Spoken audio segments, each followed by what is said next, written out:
समाजामध्ये अस्पृश्य म्हणून समजत होते, स्पर्श झाल्याने विटाळ असं वाटत होतं. अशा असणाऱ्या समाजातील एका श्यामा नायकिनीची कुणी सांगते, कुणी वेश्येची सांगते, अशी असणारी ती दासी असणारी तिने फक्त आणि फक्त इतकी सुंदर होती, इतकी सुंदर होती, विश्व सुंदरीला लाजविली इतकी सुंदर ती असायची. म्हणतात बुवा तिने पानाचा विडा जर खाल्ला तर हुबेहूब तिच्या गळ्यातून पानाचा विडा दिसायचा, इतकी सुंदर होती. विजयनगरच्या राजाच्या लक्षात आलंय कोणीतरी सुंदरी आहेत मंगळवेढ्याच्या परिसरामध्ये, पंढरपूर आपल्या परिसरामध्ये. मग राजा काय, राजा बोले दोलाले, सेवक सोडले. मग यांना काय पाहिजे होतं, फक्त पैसा कमवणारी याती ती बाबा, पैसा कमवणारी याती. मग हिने मनोमन ठरवलं याच्या ताब्यात काय जायचं नाही, आपण काहीतरी केलं पाहिजे.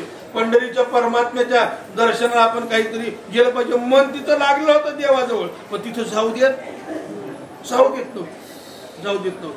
पण माझ्या ज्ञानोपरायांची भेटी झाली, माझ्या ज्ञानोपरायाची भेटी झाली आणि ती पंढरीत परमात्म्याच्या दर्शनाला गेली. मजत करत बाई लागलेली होती. बघते ते भगवान परमात्म्याकडे निरीक्षण केले आणि तिच्या मनात काय होतं, माझ्यापेक्षा सुंदर, माझ्यापेक्षा सोज्वळ, माझ्यापेक्षा कोमल, माझ्यापेक्षा सौंदर्यवान असेल त्याच्याशीच मी, त्यालाच मी वरेल असं तिचं होतं. मग गेले, जवळ गेले, पांडुरंगाच्या जवळ गेले, पण पांडुरंग तिला दिसला कसा, सावळा. ती कशी होती, शुभ्र गोरीपान होती हो. आणि भगवान परमात्मा कृष्ण धवल म्हणजे काय, कृष्ण धवलला दुसरा शब्द काय,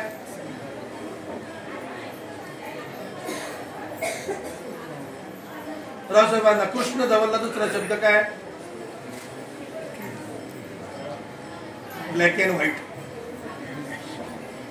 ब्लॅक अँड व्हाईट. परमात्मा तिला सावळा दिसला, मन थोडस खचलं त्याचं. नाही तरी सावळा परमात्मा दिसल्यावर मन खचतच. आता इकडे हसायचो की व्यवस्थेने आपल्याला ती अवस्था सांगायची आहे.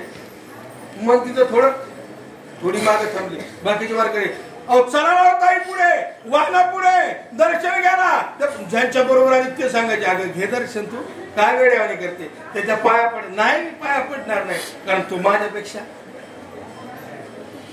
असं करता करता माझ्या माऊली ज्ञानोबराने आधी करून संतांनी तिची सांत्वन केलं आणि सांगितलं, अगं तो कसाही असो पण त्याचं दर्शन तर तू घे, त्याचं दर्शन तर तू घे. नको त्याला म्हण तू वरू, पण त्याचं दर्शन तर घेशील का नाही, सगळे घेतात म्हणून दर्शनासाठी गेली. आणि गेल्याबरोबर आपल्या उजव्या हाताचा अंगठा परमात्म्याच्या डाव्या पायात जेव्हा रुतला तेव्हा तिला कळालं की हा सुंदर तर नाही दिसत आपल्याला, पण आपल्याही पेक्षा कोमल आहे.